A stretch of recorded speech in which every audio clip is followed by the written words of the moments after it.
These aren't pedals, these are in fact excuse removal tools, with a long list of mechanical and digital adjustment options in a package that just gets straight to the point. Soon after I got my Heusinkveld Sprints, I understood why these make such a frequent appearance in people's pedal recommendations. As always, after the review, please check the links in the description for places to buy these. Using them to do so supports my efforts. I brought my Heusinkveld Sprints with my own cash, but I would say the same things even if they'd been sent free of charge. If I don't like something, I'll never pretend I do.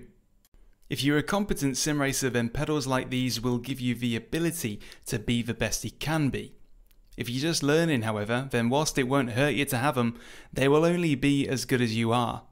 Same goes in the kitchen. If you're just chopping potatoes up to make some oven chips, then you won't feel the benefit of a high-end knife until you've moved on to chopping onions. Heusinkveld Sprints are the equivalent of that chef's knife. They're the correct tool to complement experienced or passionate sim racers, but they're still perfectly fine for people starting out that just happen to have bigger budgets. I've been sim racing for a long time now, and I think I'm fairly warm stuff, and I felt like I was starting to reach the end of the road on my Club Swap V3s after 2 years of valiant service. I just had a growing appetite for something more fancy underfoot. I just started getting itchy feet.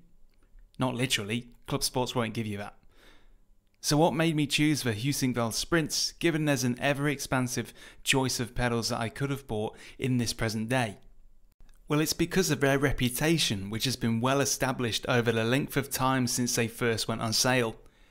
These have been around for over 3 years and have become so well known you don't really need to call them by the full name, just Sprints is enough.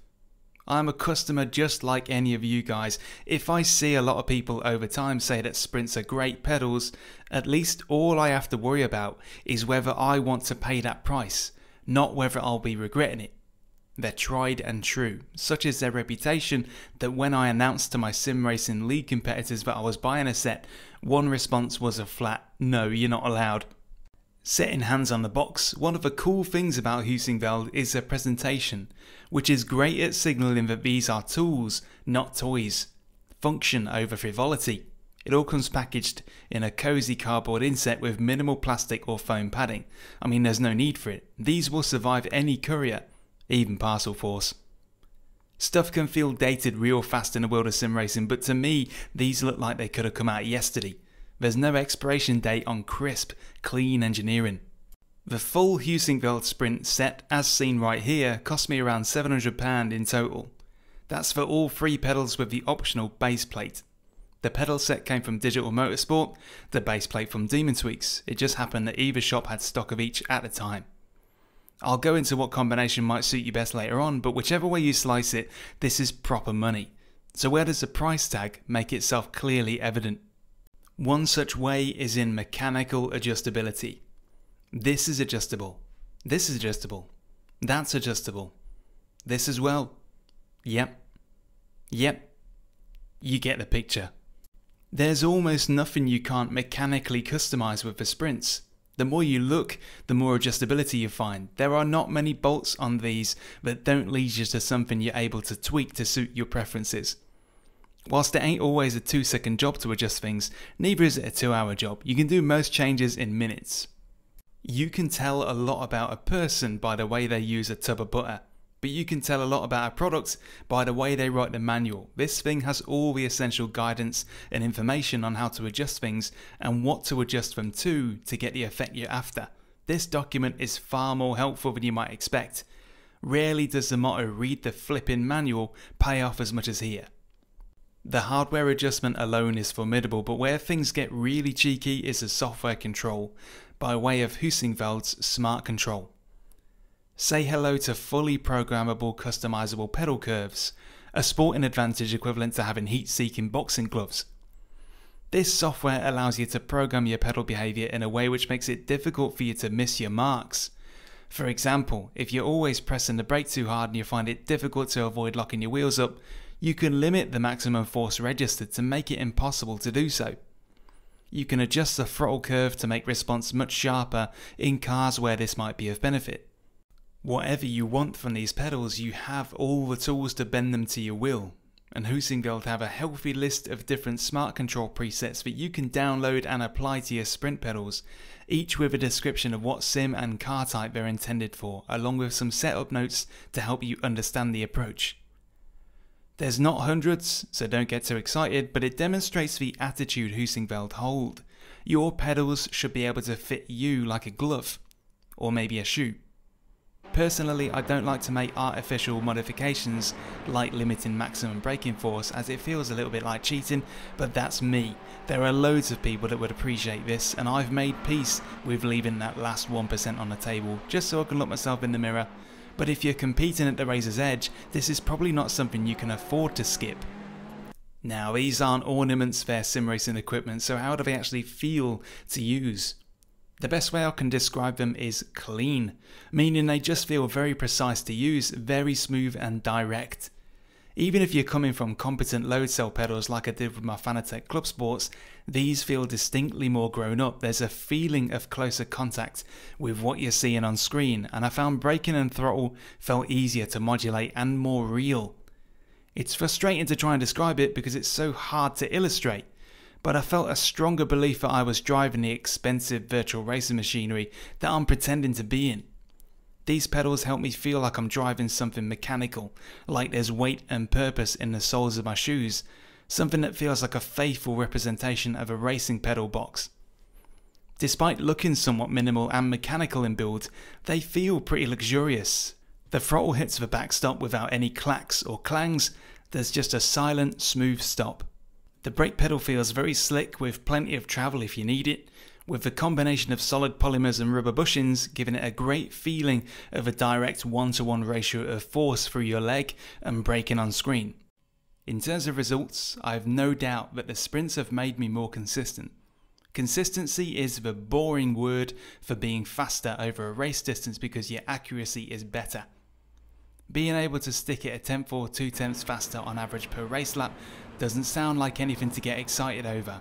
But think about how many times you've been tailing 2 seconds behind a car in front and the gap just doesn't shrink after God knows how many laps chasing them. Ask yourself then how much you would love to be a tenth more accurate per lap. How much do you want to see the tailgate of your opponents creep ever closer as you beat them on accuracy? This is the true appeal of high-end kit. It's all about achieving 99% accuracy compared to your opponent's 98%. And when that happens, you'll always be breathing down their necks or keeping them at arm's length. Ultimately, a battle for position often comes down to being a tenth or 2 better when you're called upon. It feels great to know that you have the ideal equipment. You'll either be vindicated with better consistency or you'll be put in your place with no improvement, but either way you'll have questions answered. Unlike buying a high-end wheelbase which has very obvious, forceful ways to show the difference between what you had and what you now have, pedals aren't quite like this. They feel plush, yeah, but the biggest benefits of pedals like these are only extracted with skill.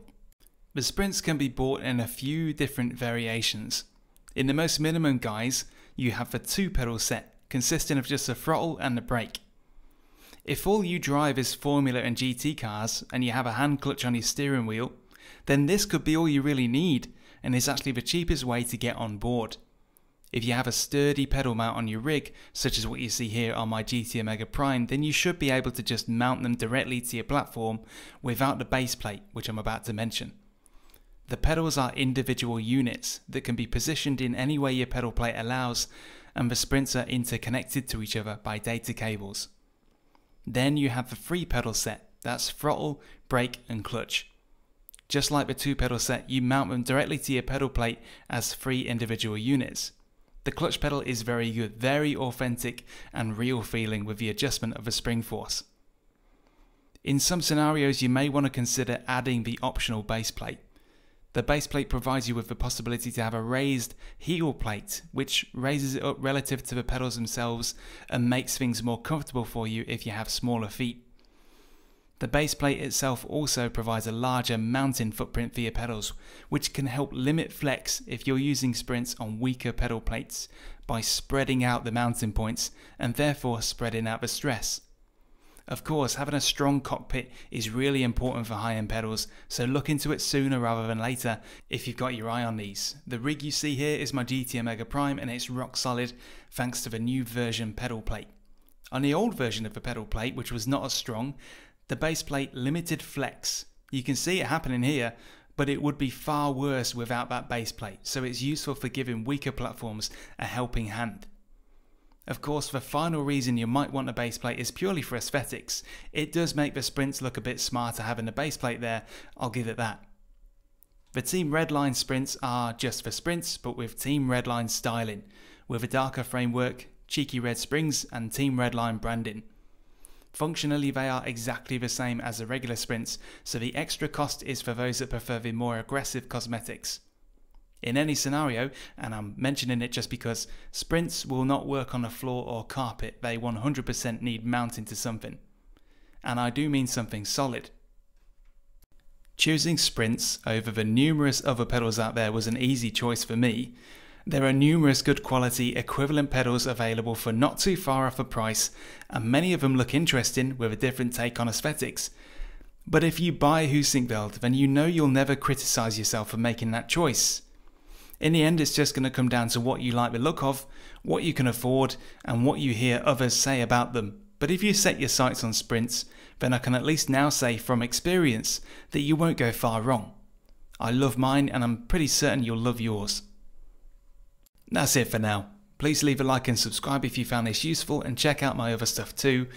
Feel free to ask questions or leave comments, and if you've got a set of these, let folks know what you think of them.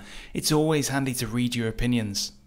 Check the links in the description for more info, and cheers again.